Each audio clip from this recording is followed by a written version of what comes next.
Within the extruded boss base option, as well as several of the other tools here, including the revolve, sweep, and loft, you can create what's known as a thin feature using an open profile. So typically when we drop a sketch, for example, on the front plane, we create a closed entity and then create an extrusion from this. But we can also create open geometry. For example, if I change this to a construction geometry, now I have an open sketch. And if I come into the extrude boss base, it's now going to automatically check this option called thin feature. And this works just like any other extrusion, except now I have a few more options. I can choose a mid-plane thin extrusion,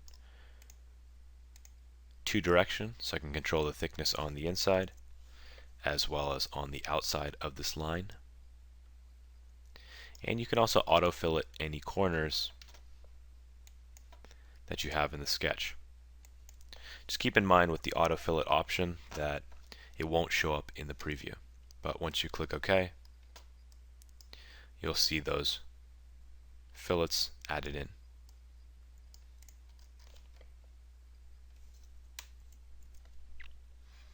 With the extruded thin option, you can use pretty much any geometry. If we wanted to create a spline, for example,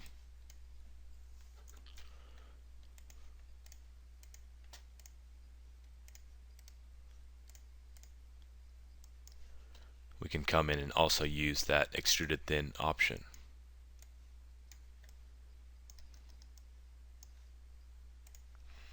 And this is overall a quick way to create an extrusion without having to create an entire closed geometry. Lastly, I can also create cuts using the extruded thin, and I can also create extruded thins from closed profiles. So if I create a new sketch,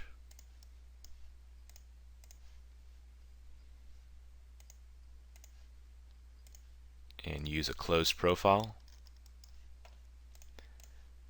and create an extrusion, I can choose that thin feature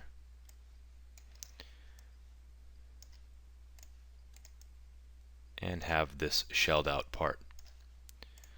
And once again, I can also create an extruded thin cut,